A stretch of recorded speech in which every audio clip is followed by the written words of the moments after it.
Hello everyone, कैसे हो आप सब। स्वागत है आपका गेनर एकेडमी के ऑफिशियल यूट्यूब चैनल पर। मैं रेनू आज आपके साथ डिस्कस करना चाहूँगी 11th क्लास साइकोलॉजी का 6th अध्याय का नाम है हमारा अधिगम। अधिगम का मतलब होता है सीखना। ओके, सबसे पहले हम इसकी विषय वस्तु के बारे में जान लेते हैं कि आज हम जो है क्या क्या पढ़ने वाले हैं।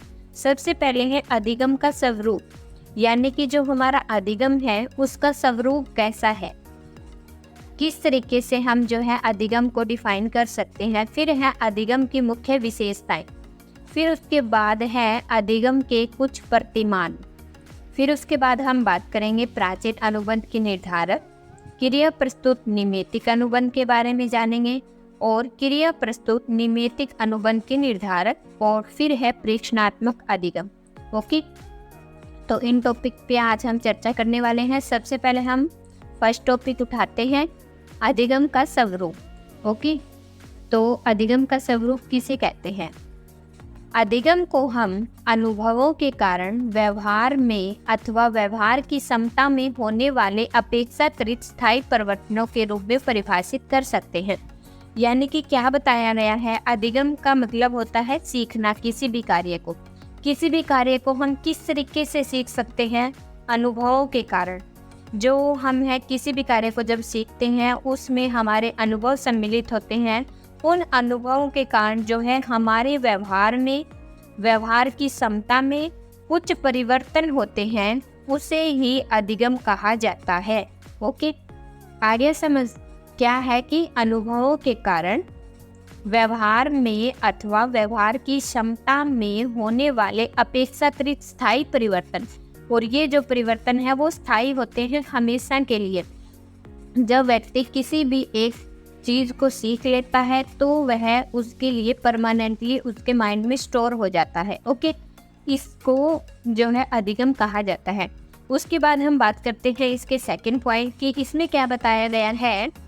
उन परिवर्तनों को ही अधिगम माना जाता है जो अभ्यास और अनुभव के कारण होते हैं और अपेक्षाकृत स्थायी होते हैं। यानी कि मैंने आपको बता दिया कि अधिगम में जो परिवर्तन होते हैं वो अभ्यास के द्वारा, जब कोई व्यक्ति बार बार किसी चीज़ को सीखने के लिए अभ्यास करता है तो वह, और अनुभवों के कारण, और जो भी इनके परिवर्तन होते हैं वो स्थायी होते हैं। ओके, उसके बाद हम बात कर लेते हैं अधिगम की विशेषताओं के बारे में कि इनकी मुख्य विशेषता क्या है। पहली विशेषता हमें बताती है कि अधिगम में सदैव किसी न किसी तरह का अनुभव सम्मिलित होता है।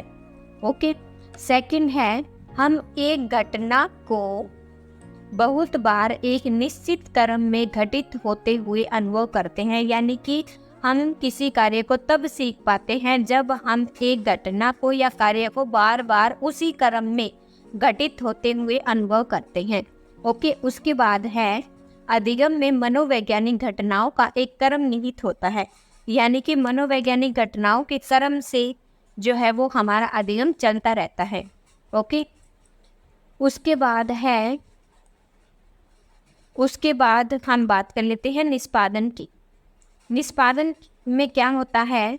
निष्पादन व्यक्ति का प्रेक्षित व्यवहार या अनुक्रिया है।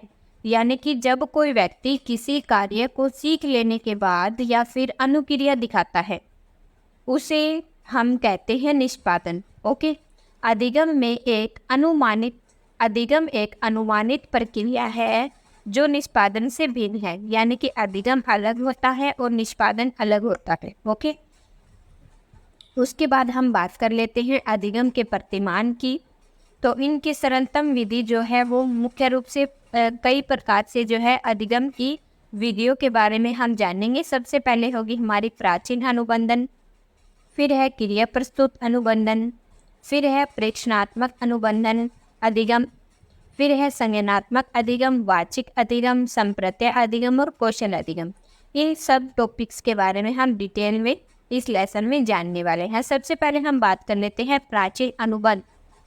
जो है यह एक तरीके से अनुबंध दिया गया है इवान पी पावलोव के द्वारा। इन्होंने क्या बताया है इसमें, पावलोव का मुख्य उद्देश्य पाचन क्रिया की शरीर क्रियात्मक प्रक्रियाओं का अध्ययन करना था। इसमें जो है इवान पी पावलोव ने पाचन क्रियाओं की शरीर क्रियात्मक प्रक्रियाओं का अध्ययन किया है। यानी कि इन्होंने सबसे पहले अपना प्रेक्षण जो है कुत्तों के ऊपर किया है कि किस प्रकार से कुत्तों की जो पाचन क्रिया उनके शरीर क्रियात्मक प्रक्रियाओं का अध्ययन करने में हमारी मदद करती है। तो इनमें जो है अनुबंधन का जिक्र कर लेते हैं हम कि अनुबंधन किसे कहते हैं। अनुबंधन में क्या होता है, सबसे पहले घंटी और भोजन के बीच इस सहचर्य के फलस्वरूप घंटी की ध्वनि के प्रति कुत्ते द्वारा लार के स्त्राव के रूप में प्रदर्शित एक नई अनुक्रिया की प्राप्ति हुई। इसी अनुबंधन कहा जाता है। यानी कि इस परीक्षण में हमने इवान पी पावलोव ने क्या किया कि एक घंटी ली और एक कुत्ता लिया, उन दोनों के बीच जो है सहचर्य स्थापित किया और जो है पता लगाया कि घंटी और भोजन और कुत्ते के बीच में क्या संबंध है। सबसे पहले इवान पी पावलोव इसमें क्या करते हैं कि एक कुत्ता लेते हैं और भोजन, उस कुत्ते को जो है भोजन दिखाया जाता है और घंटी, भोजन आने से पहले जो उसे घंटी दिखाई जाती है। जब वह कुत्ता घंटी बजते ही उसके मुंह में लार स्राव होने लग जाती है।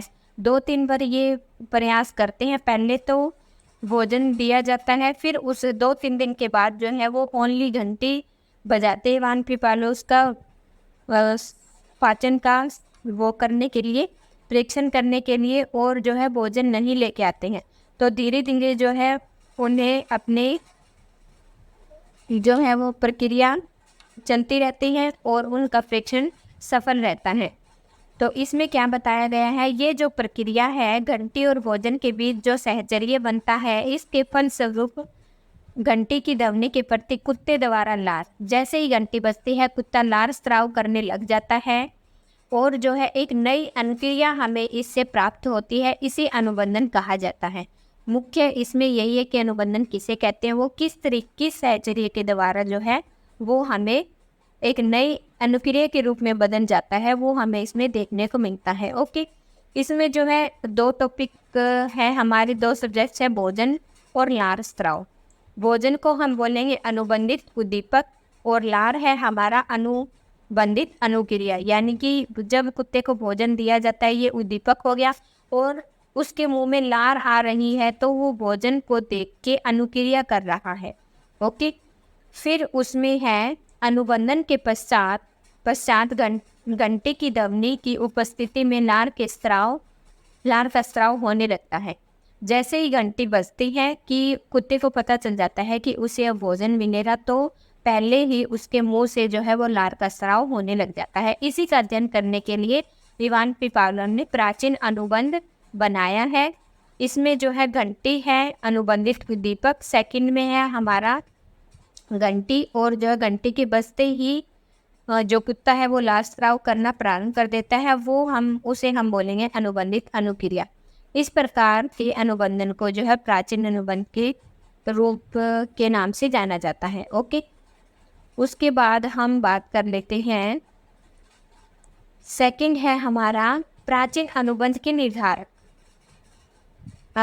अनुबंधित अनुक्रिया के अधिगम को प्रभावित करने वाले कारकों के बारे में हम जान लेते हैं। मुख्य प्रकार से जो है 4 प्रकार के कारक है, सहकालिक अनुबंधन, अवशेष अनुबंधन, विलंबित अनुबंधन और जो है पश्चगामी अनुबंधन।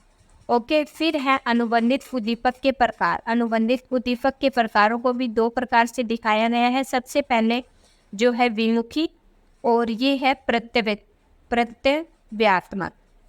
तो प्रवृत्त्यात्मक के बारे में हम जान लेते हैं, किसे कहते हैं।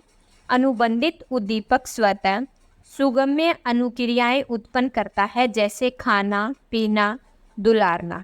ओके, ये क्या करता है, ये अनुक्रियाएं संतोष और प्रसन्नता प्रदान करती है। प्रवृत्त्यात्मक क्या है कि ये अनुक्रियाएं जो है वो संतोष और प्रसन्नता प्रदान करती है। ओके, उसके बाद हम बात कर लेते हैं विमुखी अनुबंधित उद्दीपक। इसमें क्या होता है, जैसे शोर, कड़वापन और स्वाद, विद्युत आघात, पीड़ादायी जैसे सुई चुभना, और जो दुखदायी और स्थितिकारक परिस्थितियां जो है इसमें ली जाती हैं। और इन दोनों ही परिस्थितियों का किसी उद्दीपक के ऊपर कैसा प्रभाव पड़ता है। जैसे कुत्ते को अगर अच्छा खाना दिया जाता है, उसको खाना पीना दिया जाता है, उसे दुलारा जाता है, तो उसके अंदर जो है वो संतोष में प्रसन्नता उत्पन्न होएगी, एक खुशी होएगी उसे। और उसी दूसरी तरफ है विमुखी अनुबंधित उद्दीपक। इसमें क्या है, चारों तरफ शोर है, कड़वापन है, स्वाद वगैरह हो गया, आघात दिया जाता है, उससे जो है दुखदाई बुरा व्यवहार किया जा रहा है उसके साथ, तो उसके जो है अनुक्रिया के ऊपर जो है बहुत अधिक प्रभावित होती है उसकी अनुक्रिया। ओके, इसमें क्या होता है, मुख्य रूप से यह परिहार और पलायन की अनुक्रिया को उत्पन्न करता है। व्यक्ति इस परिस्थिति में बिल्कुल तंग आ चुका होता है और वह वहाँ से भागने की सोचता है। ओके, उसके बाद हम बात कर लेते हैं अनुबंधित उद्दीपकों की तीव्रता। इसमें है अनुबंधित उद्दीपकों की तीव्रता। इसमें क्या बताया गया है, उद्दीपकों की तीव्रता प्रवर्त्यात्मक और विमुखी अनुबंधन दोनों ही दिशाओं में प्रभावित होती हैं। ओके, फिर उसके ये मैंने आपको बता दिया कि जैसा जिस व्यक्ति को जैसा व्यवहार मिलेगा उसका जो है वो अनुक्रिया उसी तरीके से प्रभावित होगी। ओके, उसके बाद सेकंड है हमारा क्रिया प्रस्तुत, जिसे निमेतिक अनुबंध भी कहा जाता है। उसके बारे में जान लेते हैं हम। B.F. स्किनर ने दिया है, इन्होंने इच्छुक अनुक्रियाओं के घटित होने का अध्ययन किया है जो प्राणियों द्वारा अपने पर्यावरण में सक्रिय होने पर होती है। स्किनर ने इसे जो क्रिया प्रस्तुत अधिगम कहा है। क्रिया प्रस्तुत किसे कहते हैं, वे व्यवहार या अनुक्रियाएं हैं जो जानवरों और मानवों द्वारा इच्छित रूप से प्रकट की जाती है और उनके नियंत्रण में रहती है। ओके, तो क्रिया प्रस्तुत में इन्होंने बताया है कि वे व्यवहार या अनुक्रियाएं हैं जो जानवरों और मानवों द्वारा इच्छित रूप से प्रकट होती है और आपस में जो है नियंत्रित होती है। ओके, स्किनर ने क्रिया प्रस्तुत अनुबंध से संबंधित अपने अध्ययन चूहों और कबूतरों पर किए हैं। यानी कि B.F. स्किनर ने अपने अध्ययन जो है वो चूहों और कबूतरों के ऊपर किए हैं। निमेतिक अनुबंधन, लीवर दबाने की अनुक्रिया भोजन प्राप्त करने पर निहित है, इसीलिए इस प्रकार के अधिगम को जो है निमेतिक अनुबंधन कहा जाता है। ओके, उसके बाद हम बात कर लेते हैं क्रिया प्रस्तुत अनुबंधन के निर्धारक क्या क्या दिए गए हैं। क्रिया प्रस्तुत निमेतिक अनुबंध अधिगम का एक प्रकार है, यानी कि इसमें भी जो है वो लर्निंग होती है, जिसमें इसके परिणाम से व्यवहार को सीखा जाता है, बनाए रखा जाता है और उसमें परिवर्तन किया जा सकता है।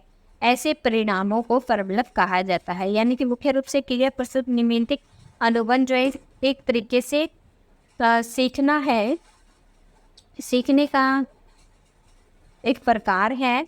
इसमें क्या होता है, व्यवहार को सीखा जाता है, बनाए रखा जाता है उसी व्यवहार को, और उसमें परिवर्तन भी किया जा सकता है। ओके, और ऐसे परिणाम को प्रबलक कहा जाता है। प्रबलक क्या होता है, ऐसा कोई भी उद्दीपक या घटना जो किसी वांछित अनुक्रिया के घटित होने की संभावना को बढ़ाता है। प्रबलन जो है वो दो प्रकार के होते हैं, धनात्मक प्रबलन और जो है ऋणात्मक प्रबलन। उसके बाद हम देख लेते हैं नेक्स्ट पॉइंट के बारे में। इनमें जो है इन्होंने कुछ प्रबलन सूचियाँ दी हुई है। प्रबलन सूचियों में क्या है कि प्रबलन अनुसूची अनुबंधन के प्रयासों के दौरान प्रबलन उपलब्ध कराने की व्यवस्था को कहते हैं।